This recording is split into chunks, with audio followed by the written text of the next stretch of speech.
At the exact second William becomes king, 5 questions land on the palace at once. What is Camilla called? Where does she live? Who pays for her staff? Which jewels must return? And does she still have any place beside the crown?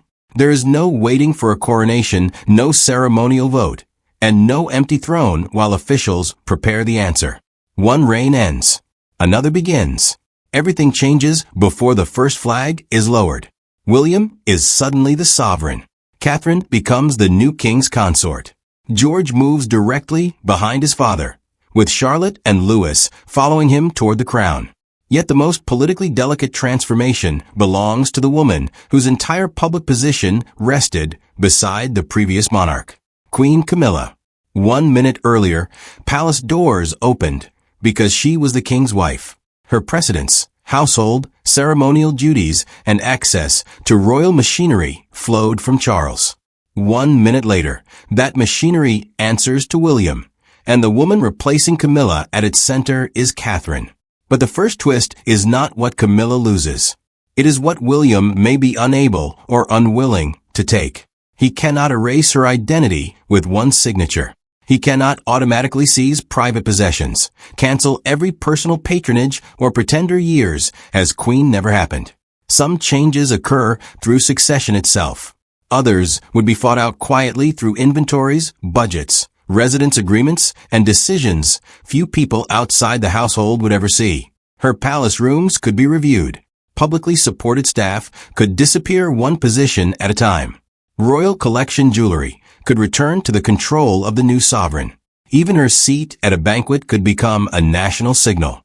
Yet Camilla might retain private property, personal jewels, and, most surprisingly, a form of the title queen. That leaves William facing a question no coronation rehearsal can solve. How do you preserve the dignity of one king's widow when Diana's son now controls the throne? Because William's first challenge would not be removing Camilla. It would be deciding how much of her former royal life could remain, and how much must now pass to Catherine. The first palace file would appear simple, Camilla's title. It would also contain the first major reversal, because she would not necessarily stop being queen at all. Camilla became queen because she was the consort of King Charles III. She was not crowned as a sovereign in her own right. She was never placed in the line of succession, and she holds no independent claim to the throne. Her position exists beside Charles, not beyond him. When William becomes king, Catherine becomes the new royal consort. She would stand beside the sovereign at state occasions, receive foreign leaders, participate in major ceremonies, and occupy the place at the center of royal life that Camilla previously held. That transfer would be immediate. Yet it would not necessarily erase Camilla's title. Historically, the widow of a king can be known as a dowager queen. The description separates her from the reigning king's wife while preserving the dignity attached to her previous position. Queen Elizabeth, the widow of George VI, was publicly known as Queen Elizabeth the Queen Mother after her daughter became sovereign. But there is no guarantee that Camilla would use exactly the same form. The palace and the new king would need to decide how she should be described publicly. And that apparently small wording decision would carry enormous symbolic weight. One version protects continuity. Another quietly announces that Camilla's royal center has vanished. If William allowed Camilla to remain highly visible as Queen Camilla, confusion could develop around Catherine's new position. But reducing Camilla's styling too sharply could appear like a deliberate humiliation of his father's widow. William would therefore need to create distance without making the transition look like revenge. Camilla might retain a queen-related style, but the meaning behind it would be fundamentally different. She would no longer stand beside the reigning sovereign. She would no longer occupy the highest female position at state events. Her name might remain, but her precedence, influence, and ceremonial purpose would move behind Catherine. That is the distinction most dramatic headlines miss. Camilla could retain the dignity of a former queen while losing the platform of a reigning one. But a title is only a word. The second file would concern the physical world built around it. Palace apartments, staff, security, and residences. That is where courtesy would collide with control, and where doors once opened for Camilla might no longer open automatically. Where Camilla lived would become the first visible test of William's new authority. A title can survive through custom. A palace key depends on ownership, official purpose, and the decisions of the sovereign now controlling the household. Buckingham Palace is not Camilla's private home. It is the monarch's official London residence and the administrative headquarters of the royal household. The same principle applies to the official spaces inside Windsor Castle and other residences occupied in connection with the crown. Camilla may have used those rooms as queen, but using a royal residence does not necessarily create a permanent personal right to remain there. The moment William becomes king, the royal household begins reorganizing around him and Catherine. Their staff, offices, security arrangements, and ceremonial responsibilities would move toward the center. Apartments associated with the former reign could be reviewed, reassigned, or temporarily preserved during the transition. But William could not simply walk into every property associated with Camilla and declare it his. The crucial distinction would be between residences held for official royal use and property Camilla genuinely owns. Her privately purchased home, Ray Mill House in Wiltshire, exists outside the palace system. It has long represented a personal retreat connected to her children, grandchildren, and life beyond formal royal duties. If her access to official residences became limited, that private home could become far more important. Clarence House would be more complicated. Its long-term use depends on royal arrangements, not Camilla possessing it like an ordinary private house. William could preserve continuity or eventually reassign it. And here comes the detail that would dominate the photographs. The real conflict would not be about bedrooms or drawing rooms. It would be about what a residence communicates. Remaining inside a major royal property would signal that Camilla still occupied an important institutional position. Moving permanently to a private home would tell the public that her official life had ended. Even the size of her staff, the location of her office, and the level of security surrounding her would become evidence of how William intended to treat her. He would face two competing pressures: protecting his father's widow from public humiliation while ensuring that no second royal court developed beside Catherine's. But residence would only be the visible layer. Behind those doors, a third file would decide whether Camilla still possessed the machinery of influence, who paid for her staff, security, and official life after Charles was no longer there to support it. Money is where an emotional transition becomes administrative reality. While Charles was king, Camilla's work, staff, travel, and engagements operated inside the reigning monarch's household. Once William succeeded, every budget line would sit beneath a new sovereign, a different family, and another queen. But that would not mean Camilla suddenly lost every source of support. Royal finances contain different categories. The sovereign grant supports official duties and occupied residences, while the privy purse, personal investments, inheritances, and private property follow different rules. The crucial question would therefore not be whether Camilla still had money. It would be which parts of her life William's new household would continue funding. A small private office could be maintained to manage correspondence, charities, and remaining public responsibilities. Security would require a separate assessment based on risk rather than emotion. Personal servants, private travel, and expenses unrelated to official duties could no longer automatically be treated as costs connected to the reigning sovereign's consort.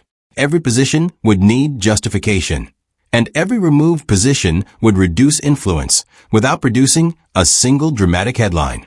Private secretaries, transport, and office space would all be reviewed. Nothing need look dramatic. A vacancy could remain unfilled, a budget quietly shrink, or an office merge into another department. That is how royal influence often disappears, not through a public order, but through the gradual removal of the machinery that makes it possible. William would also understand the danger of appearing vindictive. Cutting everything immediately could create sympathy for Camilla and turn an orderly accession into a family scandal. Continuing the entire arrangement, however, could leave Catherine sharing the royal stage with the previous queen. The most likely solution would be controlled support, sufficient dignity, appropriate protection, and enough staff for limited responsibilities, but nothing resembling a second center of royal authority. Yet money would not create the most explosive images. That moment would arrive when palace specialists opened the inventories and separated what Camilla owned from what she had merely been permitted to wear. Because sooner or later, the transition between two queens would reach the locked jeweler vault, and one appearance by Catherine could reveal the answer before the palace said a word. The fourth file would attract more attention than every budget combined. Royal jewels are never treated as decoration. They represent inheritance, rank, memory, and access. When Catherine became queen, every tiara, necklace, and brooch associated with Camilla would be examined as evidence of who now stood closest to power. But the collection is not one enormous box that William could simply hand from one woman to another. Some pieces could be Camilla's private property, earlier possessions, purchases, family jewelry, or legal gifts. Those would remain hers unless another agreement said otherwise. Other jewels belong to the royal collection or are held within arrangements connected to the crown. Camilla may wear them during Charles's reign, but wearing an object does not necessarily mean owning it. Access can be granted because of an official role, and when that role changes, the access can change with it. That distinction would become Catherine's advantage. As the new king's consort, Catherine would become the principal royal woman, attending state banquets, diplomatic receptions, and major ceremonial events. Historic pieces suitable for those occasions would naturally move toward her public wardrobe. She would not need to demand Camilla's jewels or stage a confrontation inside the palace vault. Her new responsibilities would create the access automatically. Camilla could keep genuinely personal pieces while returning institutional jewels previously made available for her duties as queen. Palace specialists would likely examine inventories, provenance records, photographs, and documentation showing whether each object was privately owned, inherited, gifted, or loaned. And then, the inventory would reach the pieces no legal label could make emotionally neutral. Jewelry connected to Queen Elizabeth, the Queen Mother, or Princess Diana would attract intense public scrutiny. If Catherine appeared in a historic piece previously worn by Camilla, the image would immediately be interpreted as a transfer of status, even if the decision had been made quietly by curators and the new royal household. That is what makes royal jewelry so powerful. A constitutional transition that sounds technical on paper can be communicated in a single photograph. Here is the twist the palace could never control. The first jewel Catherine wore would matter less for its price than for its previous wearer. Choose a piece associated with Elizabeth, and the image would signal continuity. Choose one linked to Diana, and the photograph would reopen 40 years of emotion in a night. Camilla could keep every item she owned and still appear to have lost the vault, because royal power is often measured not by possession, but by who receives permission to be seen wearing history. Camilla appearing without the grand pieces associated with her years as queen would signal retreat. Catherine entering a state banquet wearing a historic tiara would signal arrival. No announcement would be necessary, but William would have to proceed carefully. A public dispute over jewels could make the new reign appear personal and vindictive. The palace would likely describe every change through conservation, ownership, and official use. Behind that restrained language, however, the reality would be unmistakable. The vault would now answer to William's reign, and Catherine would become its most important public wearer. Yet jewelry would determine only how Camilla looked. The fifth file would decide whether Britain continued hearing from her at all, and whether two women called queen could share one public stage. Camilla's charities would become the next test, because they represent the part of her identity that cannot be locked in a vault or reassigned with an apartment. Over decades, she built relationships involving literacy, health, the arts, animal welfare, and support for survivors of abuse. Some began long before she became queen, and that history gives this file its unexpected twist. William's accession would not automatically erase that work. A patronage is not the same as a constitutional office. Certain organizations could ask Camilla to remain involved because of her personal history with them. She could continue attending private meetings, supporting campaigns, or appearing at carefully selected events. But the scale and presentation of that work would change once she was no longer the reigning monarch's consort. Every appearance would become a test of status. Was she attending privately, as a former queen, or for King William? Funding, official records, and ceremonial treatment would reveal the answer. Those details would determine whether she remained inside the working monarchy or moved into a separate charitable life. William would have reasons to preserve some continuity.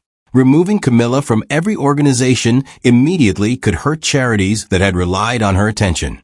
It could also make the new king appear more interested in settling family history than protecting public service. But allowing Camilla to maintain a full schedule could create a different problem. Catherine would now be queen, and the palace would need to establish a clear center of attention around her.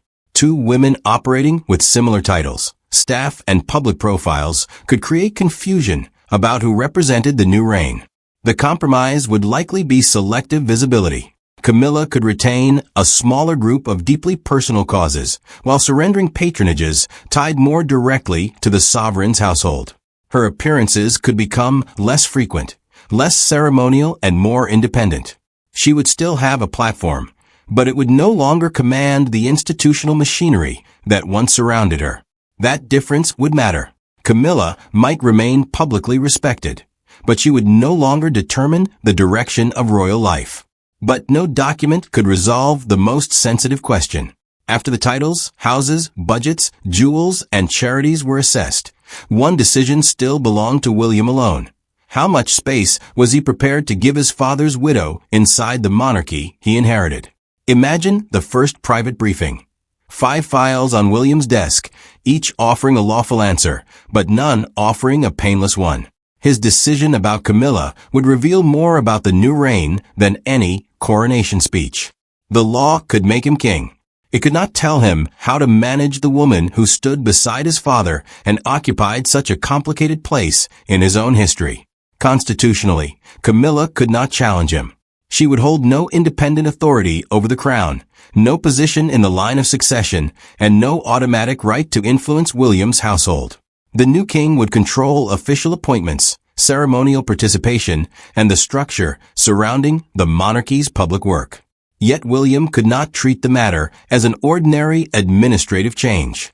Camilla would be his father's widow. Removing her abruptly from residences, patronages, and family occasions could appear cruel during a period already defined by loss. It could also damage William's relationship with relatives and staff who had served Charles's household. But keeping Camilla at the center would create an equally difficult problem. William's reign would need a clear identity, and Catherine would now be queen. Every prominent appearance Camilla made could invite comparisons between the previous court and the new one. Every tiara, banquet seat, and palace office could become evidence of an unresolved power struggle. The surprising answer would not be punishment. William's strongest option would be controlled respect. Camilla could receive personal dignity, appropriate security, and a place at important family memorials. She might continue supporting selected charities and appear at events connected to Charles's legacy. But her participation in state occasions would likely become limited, carefully planned, and clearly separated from Catherine's role. That approach would allow William to avoid public humiliation while preventing the development of a second royal court around the former queen. But beneath every technical decision would sit the name the palace could never place inside an official briefing: Diana. William would know that millions of people interpreted Camilla through the story of his mother. If he treated her generously, some would accuse him of forgetting Diana. If he pushed her aside, others would claim that his first act as king was personal revenge. He would therefore need to make each change appear institutional rather than emotional. No dramatic expulsion. No angry public declaration. Just a gradual reorganization in which duties, staff, and visibility moved toward the new sovereign and his wife. William would not need to announce that Camilla's era had ended. The public would understand it from one photograph: Catherine entering beside the king, while Camilla occupied a different doorway, a different row, or no place in the frame at all. And that photograph leads to the script's central reversal. Catherine would not need to demand Camilla's position. Succession would place her at the center automatically. without accusation, confrontation, or revenge. For years, Catherine had been preparing for a role that could never be fully rehearsed. As Princess of Wales, she supported William, represented the crown, and raised the 3 children who formed the monarchy's direct future. But the moment William became king, that period of preparation would end. Catherine would become the sovereign's consort, and every part of royal life would begin reorganizing around her. Her position at state banquets would change. Foreign leaders would now meet her as the woman standing beside the king. Her ceremonial responsibilities would expand. Her household would gain greater importance, and the jewelry chosen for her appearances would carry the weight of the new reign. Camilla's retreat and Catherine's rise would therefore happen simultaneously. This is where public perception could turn a controlled transition into an emotional contest. If Catherine appeared wearing a major historic tiara previously associated with Camilla, headlines would describe it as a transfer of power. If she entered Buckingham Palace beside William while Camilla moved toward a quieter residence, the photographs would be treated as evidence that one royal era had replaced another. But Catherine's strongest strategy would be restraint. She would gain little from appearing to celebrate Camilla's reduced position. Her authority would come from being William's consort, not from publicly defeating his father's widow. A respectful transition would allow Catherine to look secure, disciplined, and focused on the future. Her real challenge would not be defeating Camilla. It would be defining what kind of queen she intended to become. Would she adopt a traditional schedule or protect the family-centered approach built with William? Her answer would shape both the children and the reign. Those decisions would shape the tone of William's monarchy. Camilla had spent years trying to secure public acceptance. Catherine would enter the position with a different kind of support, but also with enormous expectations. The public would not simply judge her clothes or jewelry. They would watch how she treated Camilla, supported William, and prepared George. Because once Catherine became queen, she would no longer be viewed only as William's wife. She would become the maternal center of the direct royal line. But while cameras compared 2 queens, the most permanent changes would be happening to 3 children, and one title would not arrive as automatically as most viewers assume. For George, the countdown would end instantly. The moment William became king, he would move from second in line to heir apparent, the person expected to inherit the throne after his father. No ceremony could delay it, and no family preference could redirect it. He would not need a coronation, public ceremony, or palace announcement for that change to take effect. It would happen through succession itself. George would also automatically become Duke of Cornwall, because that title belongs to the sovereign's eldest living son and heir. In Scotland, he would acquire the traditional titles connected to the heir, including Duke of Rothesay. But one title many people assume would arrive immediately does not work in exactly the same way. Prince of Wales must be granted by the sovereign. That is the hidden pause inside an otherwise automatic chain reaction. William could confer it on George, just as Charles granted the title to William after Queen Elizabeth's death. But the timing would be his decision. George's age, education, and readiness for public attention could influence whether the announcement came quickly or after a longer period of preparation. Charlotte would move to second in line, with Louis directly behind her. Their security, education, and public appearances would face even greater scrutiny. The 3 children would no longer simply be the family of the Prince and Princess of Wales. They would be the children of the King and Queen. That distinction could reshape their entire upbringing. George would begin facing responsibilities associated with the heir. Charlotte might gradually be prepared for a supporting role similar to the one Princess and built beside Charles. Louis could face the most uncertain path, close enough to the throne to remain important, but potentially free enough to build an independent life. Catherine would stand at the center of those decisions. Becoming queen would increase her duties at precisely the moment her children needed protection from the attention surrounding their new positions.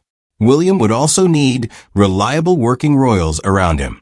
And Edward could become especially important during the transition, allowing the new king and queen to balance official responsibilities with the needs of their family. And compared with that direct line, William, Catherine, George, Charlotte, and Louis, Camilla's position would move further toward the edge of the royal picture. The transformation would become unmistakable during the first public appearance. Every position, entrance, and empty space would be examined. Yet the most discussed detail might not be where William stood. It could be the place assigned to Camilla, or the decision to leave that place empty. Picture the first official frame of William's reign. Britain would still be mourning, so there would be no triumphant balcony scene, celebratory music, or attempt to imitate a coronation. Yet the placement of 4 people could communicate the monarchy's entire future before William spoke. William would already be king. The Accession Council would formally proclaim what succession had established the instant the previous reign ended. His first address would need to honor his father, reassure the country, and establish continuity without appearing eager to begin his own era. Catherine's presence would be equally important. She would stand beside William not as Princess of Wales, but as the new sovereign's consort. Her clothes, jewelry, and position would be deliberately restrained, but the symbolism would be unmistakable. The monarchy's central partnership had changed. George might not appear immediately, but his status would dominate attention. A first photograph with William would show the current king beside the future one. Then the eye would search for Camilla. If she appeared with William and Catherine, it would signal continuity and personal respect. But her exact position would matter. Standing away from the new king, arriving separately, or attending only events connected to Charles would show that her role had narrowed. If she remained out of view, speculation would become even more intense. Viewers would examine her seat, entrance, jewelry, and greeting from Catherine.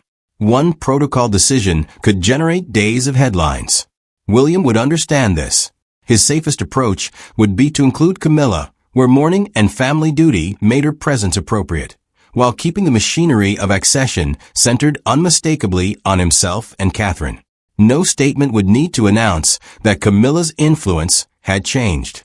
The room itself would deliver the verdict. William would speak. Catherine would stand beside him. George would represent what came next. Camilla would be treated with dignity, but as part of the reign that had just ended. And once the first photographs were released, the final question could no longer be avoided. After the title, residences, money, jewelry, and public duties were separated, what would Camilla actually have left? And now the 5 files finally produce one answer. Camilla would not lose everything. She would not be erased from history, stripped automatically of private possessions, or forced into obscurity by one command from William. The reality would be quieter, controlled, and far more profound. She could retain a queen-related style, genuine private property, and personal jewelry. Selected charities, security, and limited staff could also continue. But Camilla would lose the one thing that made every other privilege feel permanent: proximity to the reigning sovereign. The royal household would answer to William. State occasions would center on Catherine. The most important ceremonial jewelry would be worn according to the needs of the new reign. George would become heir, while Charlotte and Louis moved closer to the center of royal life. Camilla might still enter Buckingham Palace, but it would no longer be organized around her. She might attend a state ceremony, but she would no longer stand beside the king. She might continue to be called queen, but Catherine would be the queen representing Britain's future. That difference would become more visible with every passing year. The public might initially search for signs of conflict: a missing invitation, a reassigned apartment, an absent tiara, or a noticeably distant greeting. But William's most effective strategy would be to avoid giving them a dramatic confrontation. He could allow Camilla to withdraw gradually, preserving her dignity while transferring every meaningful responsibility to Catherine. There would be no need for revenge. Succession itself would complete the transformation. Camilla's years beside Charles would remain part of the monarchy's record. Her charitable work, coronation, and public role could not simply be removed. Yet history would begin describing her in the past tense, while William, Catherine, and their children occupied the present. And that would reveal Camilla's real loss, the answer withheld from the opening question. Not her name, not necessarily her home, Not every jewel or patronage. Her loss would be relevance at the center of royal power. She could retain the symbols of what she had once been, but the palace doors would open first for Catherine. The household would move at William's direction. The cameras would turn toward George. Camilla would still possess history. But history is what remains after power has moved on. What she would no longer possess is the future.